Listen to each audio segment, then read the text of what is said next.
gars, regardez ça. Mec, c'est incroyable. C'est à ce moment précis qu'on est parti en sucette. Le moment où l'on a vu les aurores boréales pour la première fois. Mais mec, attends, mais Le mec face à moi, vous le connaissez, c'est Guillaume. je peux pas tourner. Regarde, ouvre la fenêtre, vas-y. Putain. Quant au mec derrière, c'est Riyad, aussi appelé Riyadoug, nom qui lui a notamment valu le titre de la chanson du voyage. Riyadoug, à 24 ans. Au début c'était mignon, mais à la fin, qu'est-ce qu'on était casse-couille, hein Riyad? Mec, tout droit là, ta gueule. Enfin le petit blondinet ici, c'est moi, Jus. Et aujourd'hui je vais vous conter l'histoire d'un voyage entre créateurs qui s'est vite transformé en un voyage entre potes où le maître mot était kiff.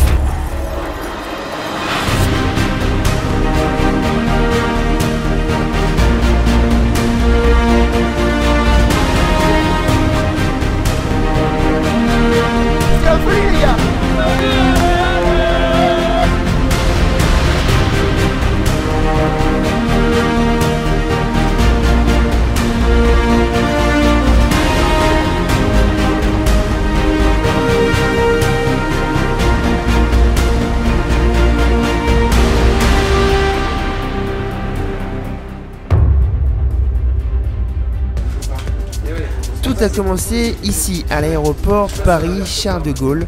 On s'est retrouvé avec Guillaume et Riyad pour prendre en main le nouveau joujou.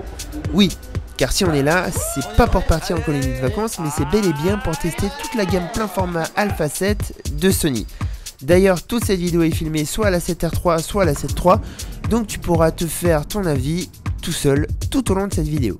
Attends, mais en vrai, on a une valise, 2 valises, 3 valises, 4 valises, 5 valises, Yes. 6 valises, Un sac à dos, 7 valises, un drone. On est donc parti direction l'aéroport et j'ai fait ce qu'on peut appeler une Julien Favreau, c'est-à-dire une boulette, genre maxi boulette, c'est-à-dire que j'ai confondu ma place dans l'avion et le terminal. En même temps, de F, il y avait de quoi, je suis sûr que vous auriez fait pareil. Les gars, on l'a fait. Le vol de midi 55. Oh, Les gars, non, on n'est pas encore dans l'avion. On n'est pas encore dans l'avion, arrête. On n'est pas encore dans l'avion, j'avoue. On est parti avec Icelandair, c'est LA compagnie qui permet d'aller en Islande et d'ailleurs qui propose aux voyageurs de faire escale pendant plusieurs jours dans ce pays pour se rendre aux États-Unis. Ça c'est stylé. Les gars, on arrive en Islande, il n'y a pas beaucoup de neige, il y en a un petit peu sur les sommets. Oh, j'ai trop hâte, Guillaume. Apéro.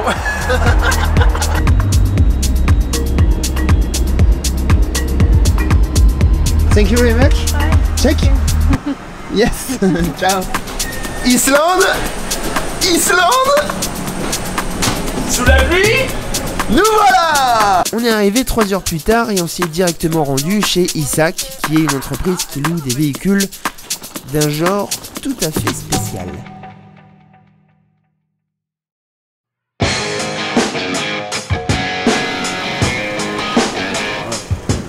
Lui, c'est notre partenaire pour ces 7 prochains jours. Un Land Rover Defender bodybuildé spécialement conçu pour le franchissement et les traversées glaciaires. En même temps, 35 pouces pour la ville, ça aurait été too much.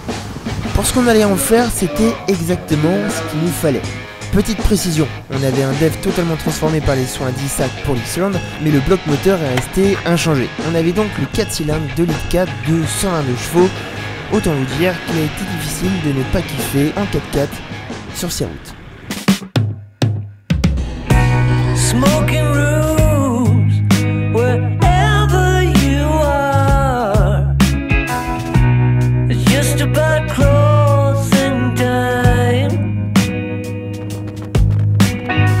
Pour ce road trip de 7 jours, on a choisi de se consacrer uniquement sur la région sud de l'Islande. C'est ici qu'on retrouve le best-of du pays dans un rayon d'environ 300 km². Donc c'est plutôt cool. On a passé des heures et encore des heures à rouler pour lier les points stylés, nos spots photos et nos Airbnb. Et perso, c'est le mood que je kiffe le plus au monde, un peu de musique, un 4x4, le calme absolu et des grands espaces. This one last time.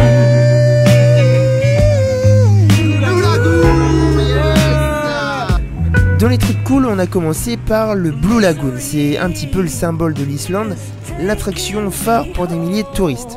Son eau bleue laiteux est tout simplement magnifique et surtout, Elle est naturellement chauffée à 40 degrés grâce à l'activité volcanique en dessous. On est en train de voir les étoiles sur la 7R3 mec. On l'a malheureusement vu de nuit, donc on n'a pas pu apprécier les couleurs, mais c'était quand même une chouette expérience.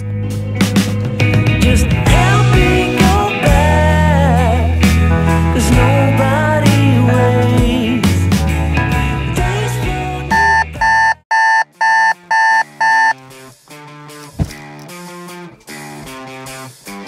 Salut les gars. Ça va? Bien dormi?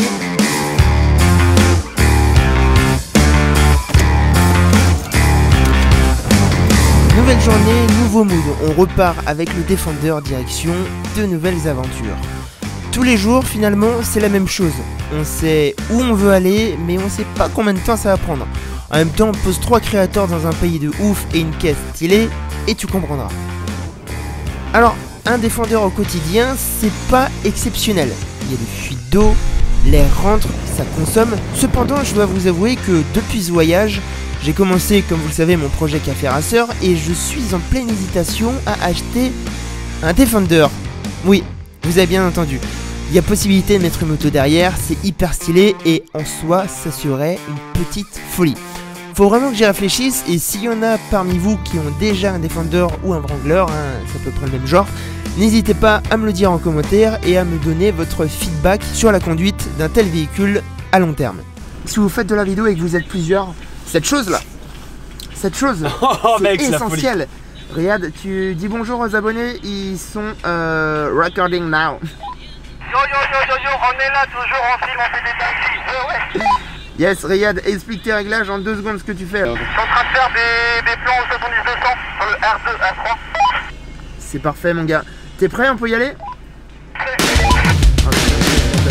Pour ce plan les gars, on s'est vraiment chauffé de ouf. Il s'agit pas d'un travelling à partir d'une autre voiture, mais bel et bien d'un plan entièrement filmé au Mavic 2 à 60 km/h à moins d'1 mètre du sol.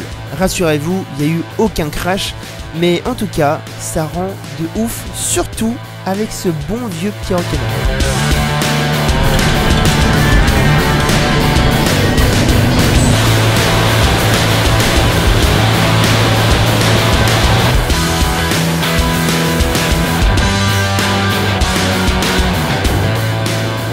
Les amis, on vient de trouver un nouveau spot en Islande. On est devant une cascade qui s'appelle je ne sais plus comment, Skygafos ou un truc dans le genre. Les gars. Putain les gars, c'était ouf. Bravo. Oh les gars, c'était n'importe quoi. C'était n'importe quoi, on est resté 2 heures sous une cascade sous la pluie. Yeah, yes. La la la la la la la. Oh, je vous présente les amis. Ah ouais, ouais, pour Sony, allez, allez. Pour Sony, allez, allez. Pour Sony, allez, allez. Pour Sony, allez, allez. C'était une pub, il faut faire skip ad. Après ces amusements, l'Islande nous a bien fait comprendre qu'on était chez elle. La voiture était inconduisible de nuit tellement il y avait de vent, donc on a voulu voir un petit peu ce que ça donnait. Et finalement, ça a été une très mauvaise idée. Ah c'est chaud les gars là. Je suis tombé comme une merde. Il y a un vent de ouf les gars, la voiture elle tient même pas droit. Jour 5 les amis, c'est un petit peu compliqué puisque ce matin on voulait partir très tôt pour aller voir l'avion abandonné. C'est un petit peu le spot ultime quand tu viens en Islande et autant te dire qu'il y a du monde à peu près à partir de 7 h du matin, donc on voulait y aller de nuit vers 4-5 h et finalement on s'est pas réveillé. Ouais, ça fait chier. Donc là on se speed, on essaye de tout packer et on se casse.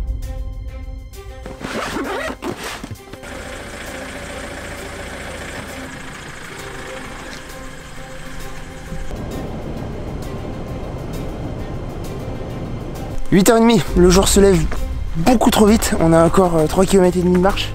Le soleil se lève derrière la montagne, donc on va essayer de le choper. C'est pas encore perdu à 100%. Là, Guillaume fait voler le drone, à mon avis. Ça va être un petit spot de psychopathe, puisqu'on est franchement au milieu d'une sorte de désert de sable noir. Franchement, c'est hyper stylé, quoi.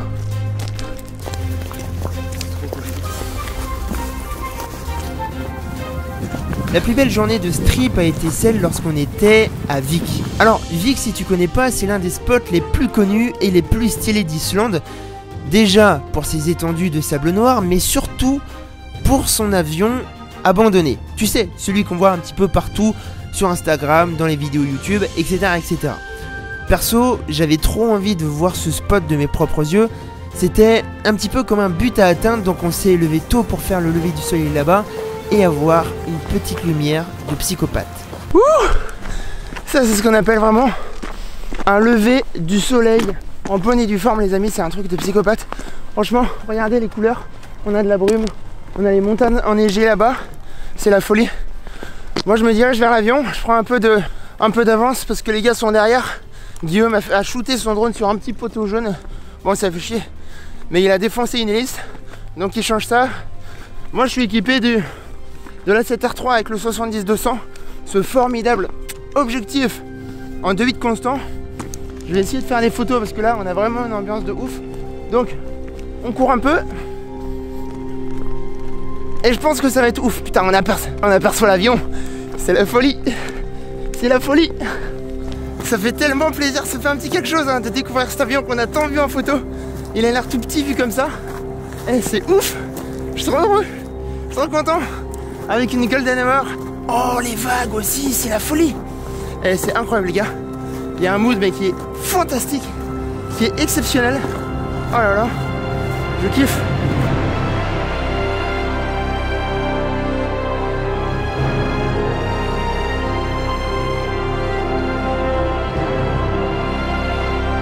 Pour ta culture, c'est en novembre 1973 qu'un avion de la marine américaine fut contraint d'atterrir à Vik, non pas pour un problème technique, mais par manque de carburant. L'avion de 20 mètres de long a donc fini sa course sur cette plage sans faire de victimes, et depuis c'est devenu l'un des spots les plus convoités par les photographes et les créateurs. Et d'ailleurs, comme vous pouvez voir sur Instagram, on s'est fait plaisir.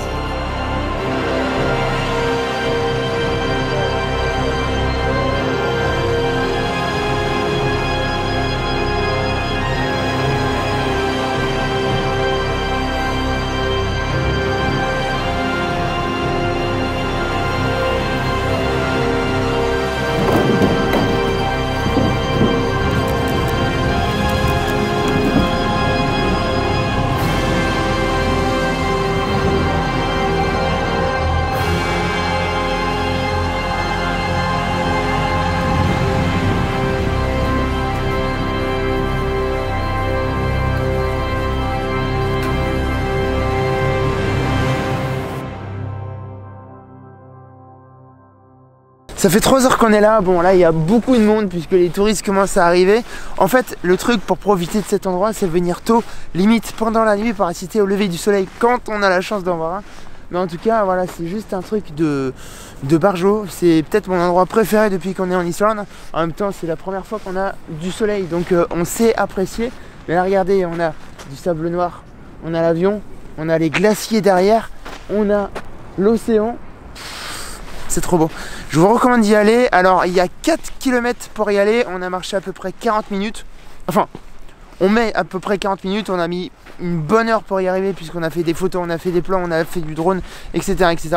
Mais en tout cas, ça vaut le coup. C'est pas du tout difficile d'accès puisque c'est hyper balisé. Bref, pour moi, c'est le spot parfait à faire obligatoirement quand on vient en Islande, dans le sud. C'est donc sur ces belles images les amis que ce vlog touche à sa fin. J'espère que ça vous a plu, que vous en avez pris plein les mirettes et que ça vous a donné envie d'acheter soit un Defender, soit un Sony ou soit de partir en vacances en Islande. On fait comme d'habitude, on échange en commentaire, je te laisse mettre un petit pouce bleu et on se dit à très vite pour la suite de cette aventure et pour la suite du projet Moto Café Racer. Les amis, très bonne journée, très bonne soirée, à très vite, ciao.